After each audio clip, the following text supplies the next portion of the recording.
पुरानी लकड़ी की अलमारियां दीवारों से जुड़ी खड़ी थीं। बीच में एक बड़ा सा महोगनी का मेज रखा था। विकास ने दरवाजा हिलाया, खुला था। वह दबे कदमों अंदर दाखिल हुआ। कमरे में धीमी सी रोशनी चल रही थी। अलमारियों में ढेरों फाइलें रखी थीं, जिन पर मोटे अक्षरों में बिजनेस डील्स और प्राइवेट कॉन्ट्रैक्ट्स लिखा था।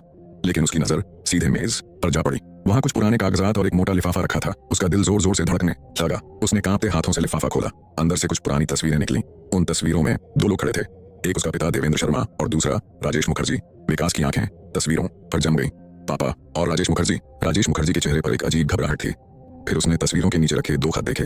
एक में लिखा था, अनुराधा, तुमने मेरी जिंदगी बर्बाद कर दी। तुमने मेरे पैसे हड़प लिए, मेरे कारोबार को तबाह कर दिया। मैं तुम पर भरोसा करता था, लेकिन तुमने मुझे धोखा दिया। तुम्हारी वजह से मेरी बीवी और बेटा मुझसे दूर हो गए। एक दिन तुम्हें तुम्हारे किए की सजा जरूर मिलेगी। दूसरे खत में लिखा था, अगर कल सुबह मैं जिंदा न रहूं तो उसका जिम्मेदार कोई और नहीं बल्कि अनुराधा होगी। उसने मुझे मेरी ही कंपनी से निकाल बाहर किया। उसने मेरे सबसे करीबी दोस्त देवेंद्र को मेरे खिलाफ भड़काया और अब मेरे पास कोई रास्ता नहीं बचा। ये आखिरी शब्द पढ़कर विकास का सिर चकरा गया। क्या ये सब सच था? उसने जल्दी जल्दी कागजात पलटने शुरू किए। एक तीसरे कागज में साफ लिखा था कि राजेश मुखर्जी ने आत्महत्या की थी अपने ही बंगले में। नहीं, ये सच नहीं हो सकता। विकास का दिल बैठने लगा। तभी उसे अपने पीछे हल्की सी आहट महसूस हुई। विकास ने धीरे से पीछे देखा। दरवाजे पर अनुराधा देवी खड़ी थीं। उनकी आंखों में न तो गुस्सा था और न ही घबराहट, बल्कि एक अजीब सा शांति, एक ठंडी सी ठहराव था। तो तुमने आखिरकार सब कुछ देख ही लिया? विकास गुस्से में कांपते हुए बोला। तो ये शादी, ये सब कुछ सिर्फ एक सौदा नहीं था, ये इंतकाम था। अनुराधा देवी हल्का सा मुस्कुराई। बिल्कुल, लेकिन मेरे पिता ने ऐसा कुछ नहीं किया होगा। विकास चीख उठा। अनुराधा देवी ने गहरी सांस ली और धीरे धीरे उसकी तरफ बढ़ी।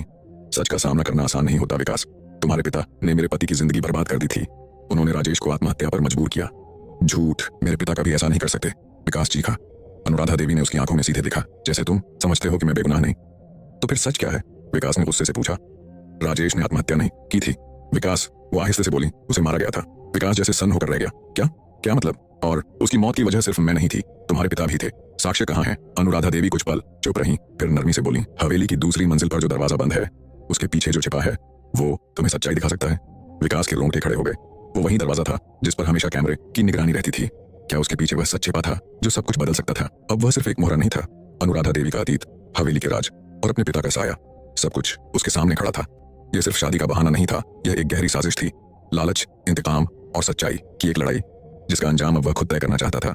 लेकिन वह अकेला कुछ नहीं कर सकता था। इसलिए उसने अपने सबसे करीबी दोस्त अर्जुन वर्मा से मदद मांगी। अर्जुन एक अनुभवी पत्रकार था।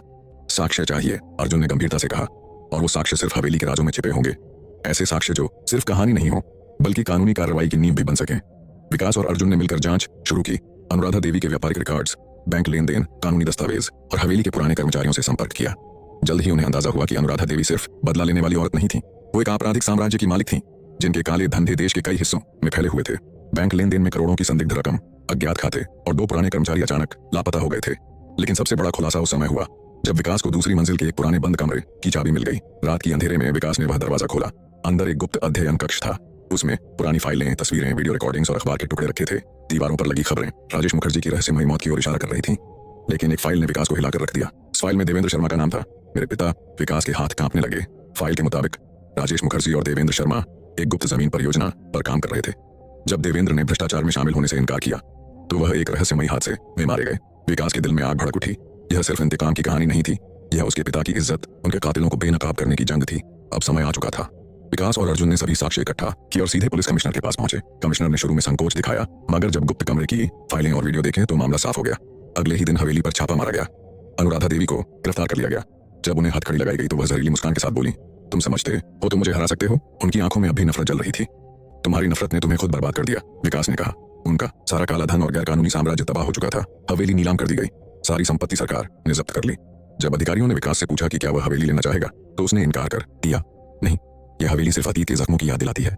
मैं अपनी पहचान खुद बनाऊंगा, बिना किसी साय के। कुछ साल बाद विकास ने अपनी इंजीनियरिंग की पढ़ाई पूरी की और एक तकनीकी कंपनी शुरू की। इसी दौरान उसकी शादी डॉ परिणीति साहू से हुई, ऐसी महिला जो भी विकास की तरह मुसीबतों से लड़कर आगे बढ़ने में विश्वास रखती थी। उनके बेटे आदित्य के जन्म पर विकास ने एक नया वादा किया, मैं अपने बेटे को वह जिंदगी दूंगा जो मुझसे छीन ली गई थी। अब वह सिर्फ